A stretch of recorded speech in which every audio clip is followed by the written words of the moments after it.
Welcome back as we continue talking about a smarter way to learn math as part of a Smarter Way to Homeschool Summit. I'm Jessica McCullough, the Customer Experience Manager for Masterbooks, and I'm excited to have Angela Odell here with me today. Angela is the author of the Math Lesson series as well as America's Story and World Story. So thank you so much for joining me to talk about math today, Angela. It's exciting. So, as we get going, we'd love to get to know you a little bit more. So, will you tell us a little bit about yourself and your background? Sure. Well, I'm a homeschool mom, or I used to be a homeschool mom. I'm a retired homeschool mom. I'm not really sure how I think about that and feel about that. But anyway, yep, I graduated our last of our four last year. And after 22 years of homeschooling, yes, I am on this side of it, and that's it's kind of hard to believe. It just went by so fast. Okay, so a little bit about me. I really honestly, the biggest thing is I'm a homeschool mom. And I've studied developmental psychology and brain development and function for just years, and it really just started with a fascination with those spiritual connections between our brain and our heart and the learning process. Those connections are, when you look for them, they are really very obvious all through every course I've ever taken on developmental psychology and brain development and all of those things. I really just came away with an absolute, I just felt an awe at how God had created us. And so these studies eventually led me to a certain book, and the book's author happened to be a man that I knew. He's an elderly professor now. I think he's actually retired now, but at that time he was an active professor, and I spent many, many, many hours at his knee learning from him. And he had written this book about heart focused teaching. And I just drank it up, because it just, after all of my own years of studying and my own years of homeschooling and all of those things, the pieces just started fitting together in a really cohesive model. And it's really quite simple. It honestly, the best things in life are the simple, just the way God made them. He's so complex, but he's not complicated. His creations and the way he makes things work, it just makes sense. So the educational model that I started developing a long, long time ago, it started really coming together. And it's really focused on and based on the Shema in Deuteronomy 6. And with Dr. Newton's help, we were able to just really fit this whole picture together. It was really, really cool. The connections between approaching the whole child and facilitating an education that leads the child to the God who created them, which is really our ultimate success in homeschooling, right? I mean, it's not just the math, it's not just the science, it's not just the writing or the reading or the history. It's really ushering our children into the presence of God, the one who created them, the one who has the plan for their life. So it really just became an obsession with me. And it really, once everything just fell into place, I just started implementing it with my own kids, and I started writing, and I like to say the prototypes for the math lessons curriculum is scribbled on notebook paper, stacked in a storage closet, because it really represents the journey that I went on to discover all of that and to implement it with my own children. So I hope that kind of answers the question of like where I came from with this whole thing. Yeah, absolutely. You kind of began touching on it, but maybe you could go a little bit more into it. Can you kind of explain really the heart behind the Math Lessons for Living Education series? And what did you feel was missing from the other options that we have on the market? Yeah, well, the heart behind the whole series, and actually every book I've ever written, is one of compassion and understanding, because that's how God deals with us, and that's how He grows us and teaches us. He doesn't beat us over the head. He doesn't force us into submission. He can make our lives pretty miserable, but not really, but you know what I mean. He can make things not work out for us when we're following our own desires, but he is kind, and that's what draws us to him. And that's really what I wanted children to have, that kind of learning experience that nurtures and encourages and empowers them in their life. Um, all the math curriculums I tried with my children, they were technically sound, but I always found that they missed heart and understanding. It was aimed at the brain and not at the whole child. And because of that, it lacked that connection to the heart of the child. And without that connection, that friendly, I'm here with you, we're going to learn this together kind of feeling that you get when you actually approach a child as the whole person. It honestly, I noticed with even my own children and a lot of children that I've taught through the years, um, they kind of get lost in this wilderness of abstract thought. And children in the elementary ages, that age range, they are really concrete thinkers. So these abstract symbols and concepts, it just becomes overwhelming. And eventually that lost feeling turns into fear. And as we know, fear is usually accompanied by really negative thought patterns and self-talk. And Randy calls it bad brain. And I like that expression because it really does represent um, the reaction we physically have um, whenever we are encountered with something that makes us feel stupid or makes us feel lost or does not encourage us or nurture us or empower us. It just makes us feel dumb. And we all have experienced that, but why should we do that to our children on purpose? And then expect them to actually learn. And also, just one more little thing on that. When we have fear and negative thought patterns that take hold in our lives in a specific arena of our life, it doesn't just stay in that area of our life, it seeps into everything. It seeps into every area of our life eventually. And I don't like that. I don't like kids to have to deal with that when it's not conducive to actually learning. So really, that's really the heart behind it. Yeah, and I think your heart comes through in this series so well. We hear testimonies all the time of children that were kind of in that fear or that bad brain place, maybe using another curriculum, and then switching over to math lessons. And the parents have just been blown away at the difference that it has made.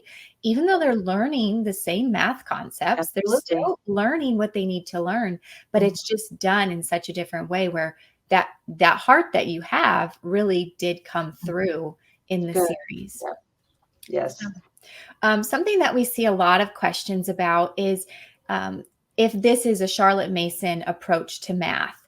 And so while the series really does have its own method and kind of the heart that you already shared behind it, could you talk a little bit about the parallels and the similarities in the methodology between what you created and kind of that Charlotte Mason method?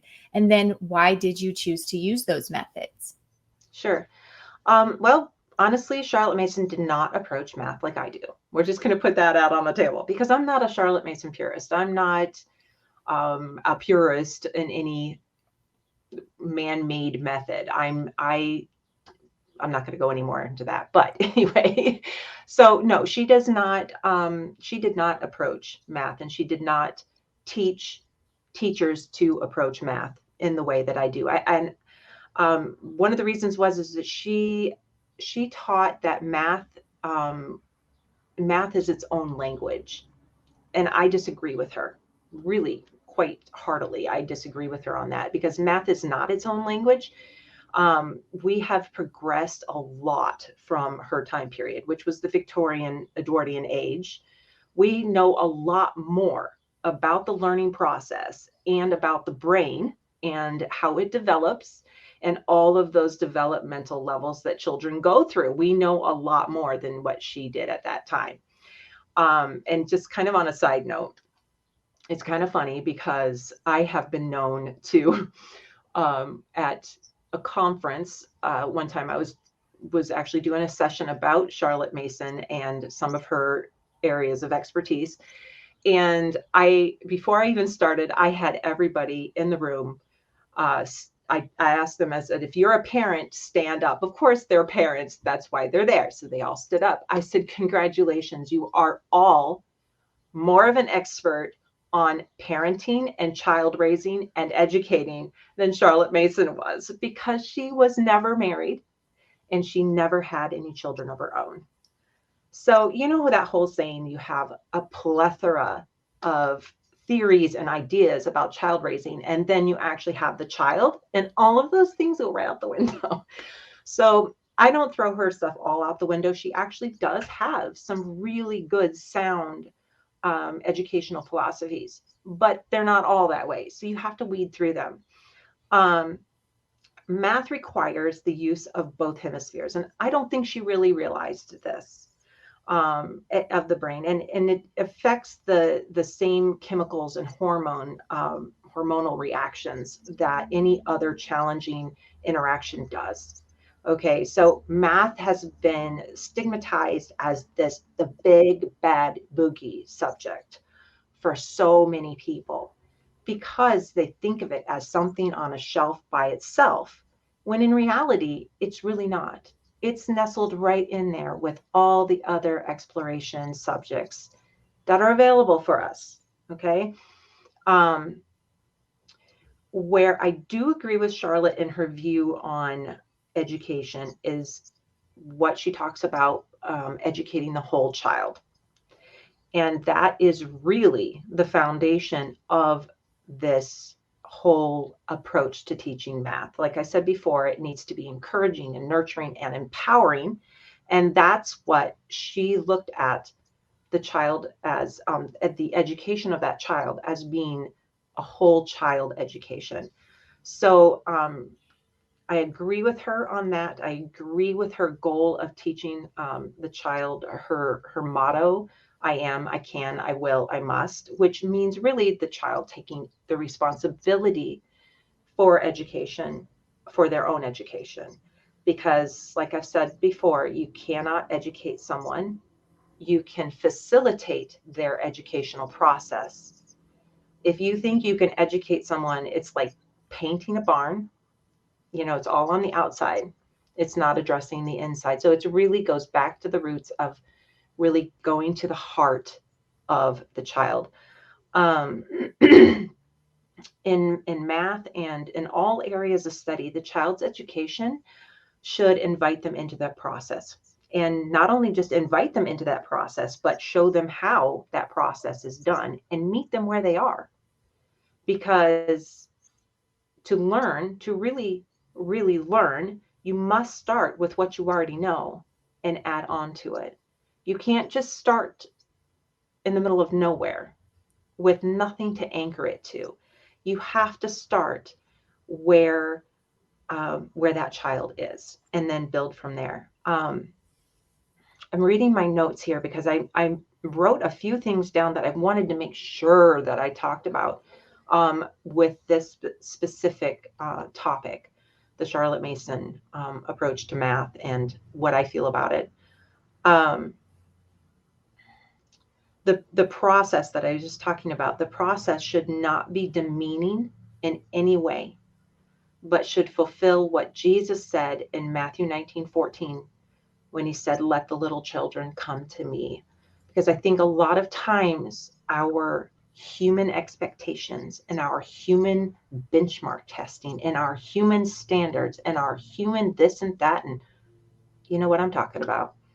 I think it really short sells a lot of children. They can they can reach so much higher than what we are giving them the expectation to do so. I mean, let's say here is the benchmark, the human made benchmark, and this is the ability of the child, but we're aiming at this. So they never get here, you know? So my whole passion is to help the child to shoot as high as they can. And if that high is right here and this is the benchmark, you know what? That's fine, because for that child, it's way up here, you know? So it's really focused on looking and viewing the child as God created them. Um, so that I would say is really the essence of the Charlotte Mason method influence on math lessons, is that she and I both agree that the child needs to be approached as a whole. Absolutely. And really, homeschooling offers us this opportunity that we can do that in a way traditional schooling doesn't allow for that. Right. In a classroom with a lot of children, there are limitations to the capabilities of how that structure is set up, where with homeschooling, it's kind of limitless. It And so is. finding a curriculum that aligns with that philosophy of allowing that child to reach their God-given potential is pretty awesome and amazing for parents. It is. And you know what? On that same note, the difference between homeschooling and a classroom setting, the number one difference is that no matter how much a teacher loves their job and loves children, they are not invested in that child like the person that God put in charge of that child. So that that God-given that God-given authority trumps any love of teaching that someone can bring to the table. And yeah, that's a whole other topic for Yeah. another session. But yes, Yes. there is But so so much to be true. said about that. And I've shared that with so many of my own friends, when they have been nervous about homeschooling, and that's kind of like, here's the foundation that you're working from, and you're already so far ahead. So, Yep. okay, so another question that we often get from parents is related to, why is there a story to start each lesson? Why do we need a story for math? So, how does this story connect the student with math? And were you able to use the stories to bring in an emphasis on seeing math with a biblical worldview? Yes. The story is so important. Hopefully, we'll have a little bit of time to talk about how the brain receives stories compared to abstract concept. But the number one reason why that I really wanted to use story in the math lessons is Jesus taught in stories. And it put the lessons that he wanted his followers and the people listening to him and us, um, he put them in context. We're not sitting there wondering, why do I have to learn this? You know, I always tell parents, if your kids are asking, why do I have to learn this? It's not being presented in the correct manner. So the stories are there to present the concepts in context. They are, we've heard the expression right brain math, and I will hopefully have time to explain what I mean by that, because there's really no way for um, abstract concepts to actually become part of a child's memory bank in context unless we give it to them in context. They don't have the ability to take an abstract and put it into the correct context at that age. They don't have it. It's not there. And I don't care how smart your kid is. I don't care how good they are at memorizing. They're not going to get the concept and the context correct in their processing. They just won't do it. And do you mind if I just talk a little bit about that? I Because it I leads would right. love if you did. Yeah, I think that would be very beneficial. So I would love if you talked about that. Okay, so brain research supporting all of this. And can I just bring in that shorter lesson question too? Yes, Because the absolutely. shorter Just lessons, it's all yeah, part of it. yeah, Okay, go ahead. okay.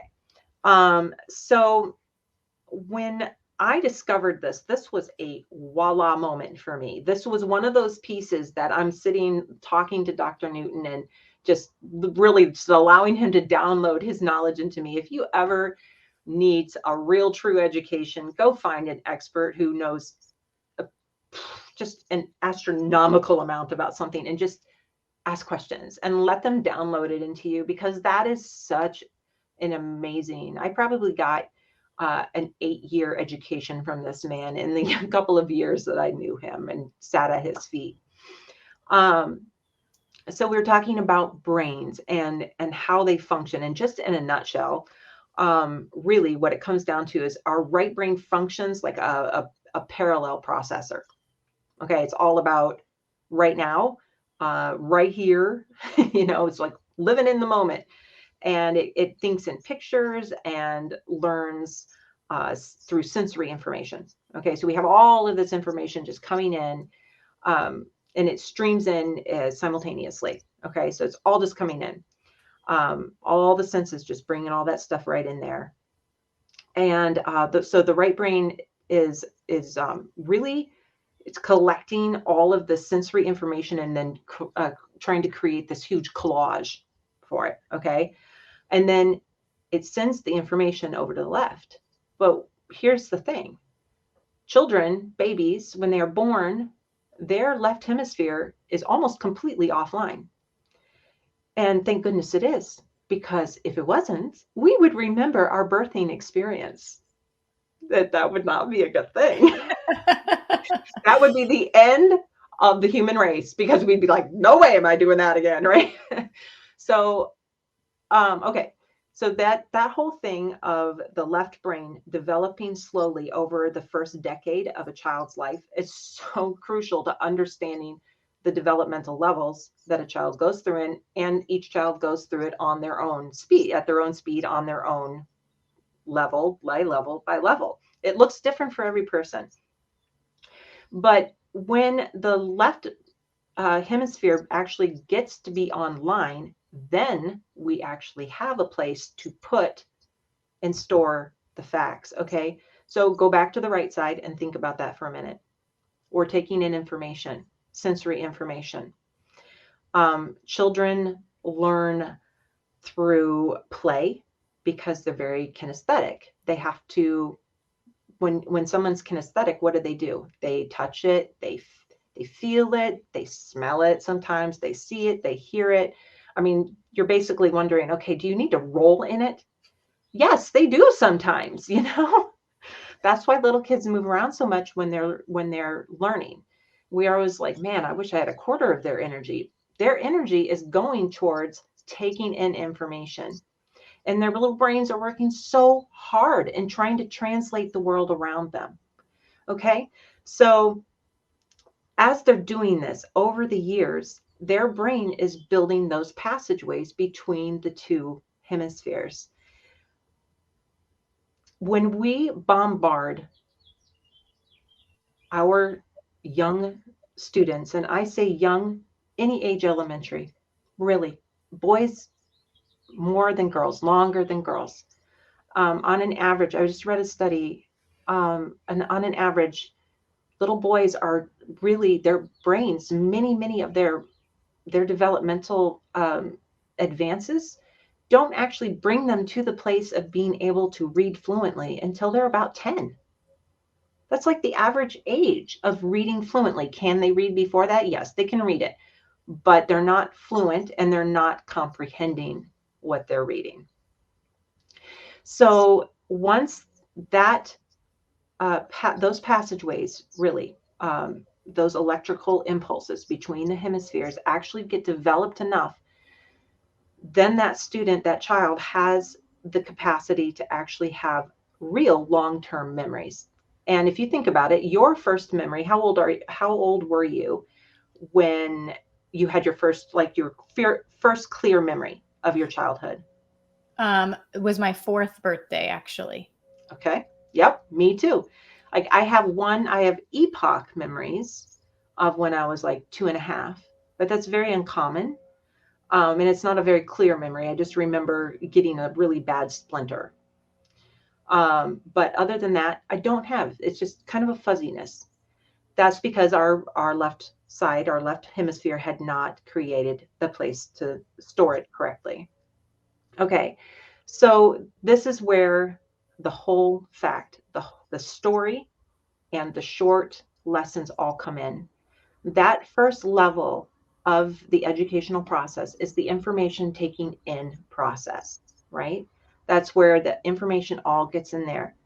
When the information goes in as bits and pieces and like data bytes, just little blah, blah, blah, blah, blah, blah, and little pieces of this and that, that's where that child starts getting really, really frustrated because their brain is not capable of making a whole collage that makes sense to them out of what they're getting. So the story delivers it in context. It's a whole picture. It makes sense because it's a sensory experience. Okay. We connect to things so much better when we experience them with our senses, right? As many senses as possible, our smell and I mean, we could just get into the whole thing about how the brain processes all of those things. We're not going to get into that, but we're just going to say that it is so much better to have this information brought in an enjoyable way that the brain can actually process and then say, hey, makes sense. And it builds those connections so much faster, so much stronger, and actually makes a drawer over here that says, hey, this is multiplication. And division goes right next to it because they go together. And how do I know that? Because it's connected to a story. Okay. So that's really the whole idea behind it is the stories are so important. I hear so many people say, oh, I don't read the stories. That's okay. No, it's not okay. No, sorry. Okay. It's not, you can edit that out if you want to. Okay. Huh. Okay. But the stories are super important.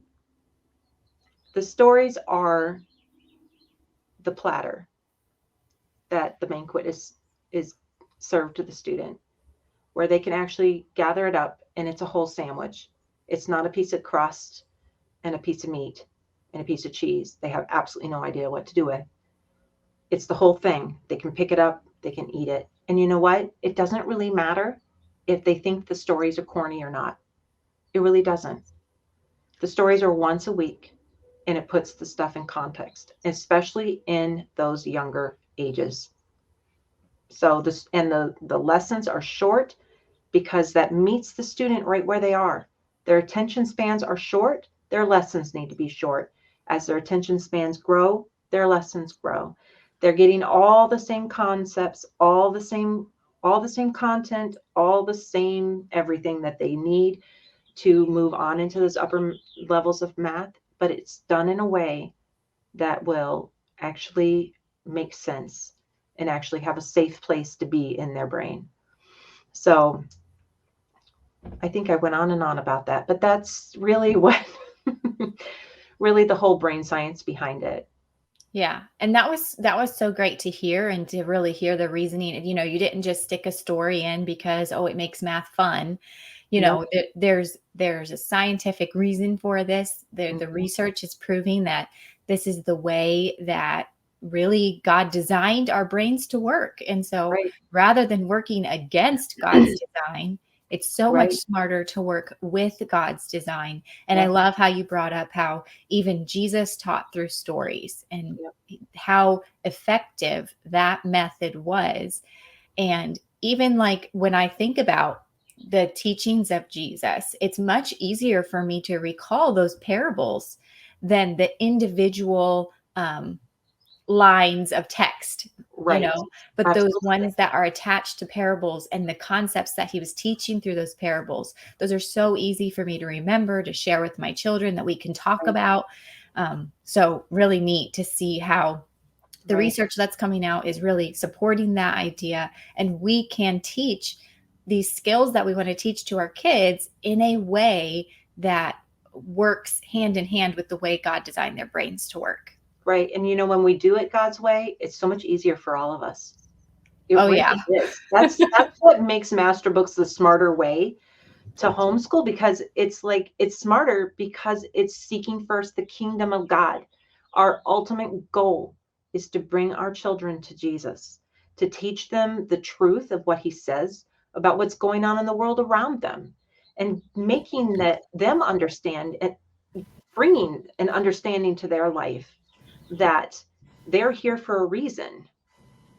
They're not here by mistake. They're here for a reason. And just not having to deal with all of that bad brain type of learning, I I'm just like, it makes it easier for everybody. It just makes it easier. Oh, yeah, His yoke is absolutely. easy and his burden is light. Amen. So you kind of talked about the developmentally appropriate approach when you were talking about the science behind things.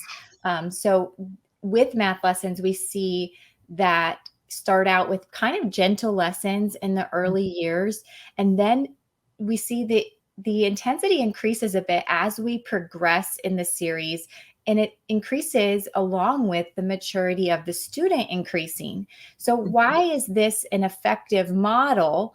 And then will you also talk about the very important need for proper placement within the series, especially if someone is switching over from another program?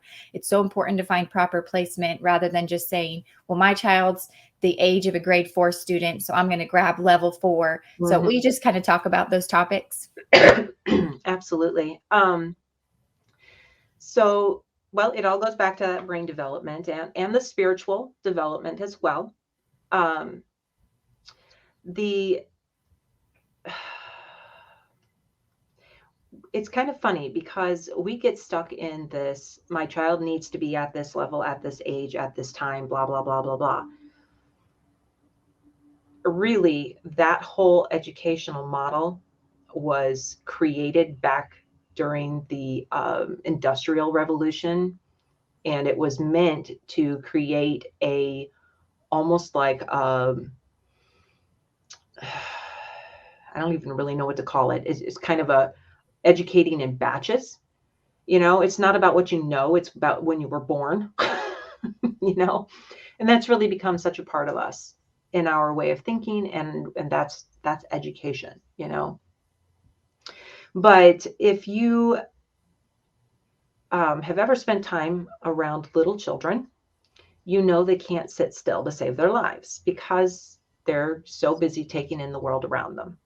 I was watching my almost 1-year-old little grandson, and he's just constantly moving, moving, moving, moving, moving. And then it's just like from one thing to the next. And then the attention span's about that long. It's like literally a few seconds long. And I'm just watching him and I'm thinking, wow, the difference between this almost 1-year-old and even a 5-year-old is so massively different. Or between the 1-year-old grandson and the almost 3-year-old grandson. That's huge.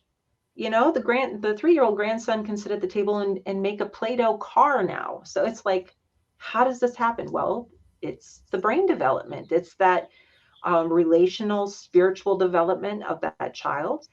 And I I really think that the going with a developmental level or developmental approach in teaching any subject, and especially math, it it girds that child up and helps them to grow at a speed that works for them on a healthy level. The placement tests are so, so important. I cannot tell you how many times I've said, please, please, please, please, please take those placement tests, because they're not really, well, they are placement tests, but they're like readiness tests. And they tested the ability of the child at a much more foundational, fundamental level than a regular just sit down and fill out these answers kind of testing usually takes place in a placement test. Like I've done it myself many times. Placed my child into a curriculum, given them a placement test. The instructions are: give your child this test, leave them alone, and let them work by themselves to see how much they know. These placement tests are meant to be done over any length of time. It doesn't matter how long. They are not timed, and they are meant to be done with the parents sitting there actually listening to the child explain why they're doing what they're doing. It's not how well can your child monkey what they've been told before. It is how well do they know this concept? How well have they taken in that information, organized it, and put it over into their longer term memory? So the importance of, really honestly, the success of this curriculum, using this curriculum with a child, really depends on how well you've placed them in the curriculum. And I always say it is so much better if you are kind of halfway between. Go back. Go back and actually allow your student to work at their own speed, but be aware of how well they actually know those concepts. Can they explain it to you? And any elementary student should be able to take manipulatives and explain using the manipulatives. They should be able to explain what they're doing and why they're doing it with any concept that's taught in the elementary level, especially between K and 3. They should be able to explain all addition, all subtraction, all multiplication, all division, all simple fractions, all of those things. They should be able to explain it and show it using manipulatives. If they can't, sorry, they don't understand it. So it is so much better to go back and let them establish that foundation so they don't have big potholes in their road, in their journey that they're constantly falling into. And if you'll notice, every time you lay another layer on top of that foundation, there's a pothole right where that original thing was. And by the time they're in 7th grade, they still have that pothole, but instead of being 1 level deep, it's 7. Yep. Yeah, exactly. And that is confidence shattering, because that little Exactly. hole there they keep falling into, it makes them feel stupid. So, Yes. Well, kind of like what you talked about earlier about the whole bad brain idea, and really the research and the way that this curriculum is designed to keep students in a good brain place, in a right. healthy brain place. But if we don't place them properly, we put them in the bad brain place because Absolutely. they have holes and they have issues. And then the other thing you mentioned was whenever we're learning something, we have to be able to attach it to something we already Right. know. So Right. if we're learning a concept and we have nothing to attach it to, we're going to see those problems. And as they progress further, like you said, that pothole gets deeper and deeper, and it's going to cause more problems later on than to say, let's just back up a level and Mm-hmm. make sure we really know and keep the student in that good brain place. Mm-hmm. So, Right. And so you know what? A lot of kids don't like to do a book. Like, I was talking to a little guy at a conference one time, and it was only their 2nd year of homeschooling. And they were looking at the math, and the little boy, I heard him whining to his mom that he didn't want to do a math book that had a 2 or a 3 on the front of it. And she goes, but that's where you are. And he goes, but I'm behind. And I went over and I said, hey, I didn't tell him who I was. I just said, hey, have you ever read a whole series of books? And he's like, yeah. And he told me what series he had read. And I said, which book did you start with? And he said, well, the first one. And I was like, that's what this is. This isn't grade levels. That number on the book shows you which one is in the series of books. He's like, Oh, and I said, so you might already be kind of familiar with the story in the first two books in this, but you don't know what the story is in the third. So you need to start there. And he's like, oh. And the mom was like, thank you. But you know what? I actually talked to a girl. She was 17 or 18 at the time that I talked to her. She was adopted from China at the age of 12. And she had had a horrifically traumatic, you can imagine, childhood in this like orphanage type facility where they had not been unkind to her, but there were not enough people there to actually give these children the attention. She had spent the first 12 years of her life there, and then her family had adopted her, and that's when she had started school. Well, they found out that she had some pretty profound learning, I'm not going to say disabilities, but dysfunctions, really. Um, and she was so excited because she had found the math that she could just work through, and it would teach her because she had tried other things and it just did not make sense to her. And she literally sat down on the floor with the pile of books next to her and was like looking through them and crying. And I just went around and sat down next to her and I just said, hey, is there something I can do to help you? And she told me her story and I just hugged her.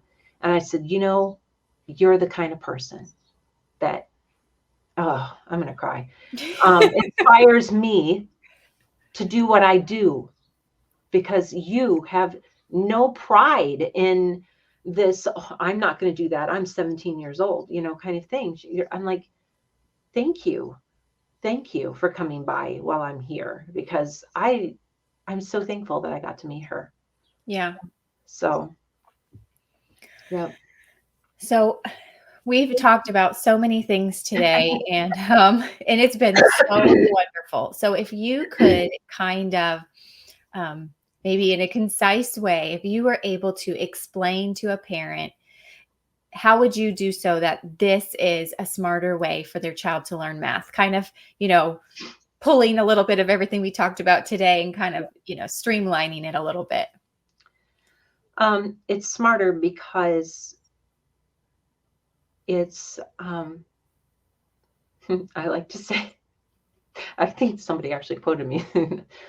This is elementary math. It's the stuff that we use every day. 95% of us can do it in our sleep. And even those of us who struggled with math in school and have that apprehensive, it's it's not rocket science. It is the simple things of life. And I'm hoping and praying, and I know that it's true. I've heard from a lot of moms over the years who have said thank you for helping me understand the math in the way that you've done this, because it actually has helped me get over my math phobia. So really, in all honesty, it's like we said before, it's the way God teaches us. And so it is a smarter way to do it. It's a smarter way. Thank you so much. It was so great to hear from you and to hear your heart for this series, and to hear even like the research that is coming out and why things were written the way they are. That nothing in the books is just done just because there's Right. there's a reasoning behind it all. So it was just really great to hear that. So thank you so much for sharing with us today, Angela. You're welcome. It was fun.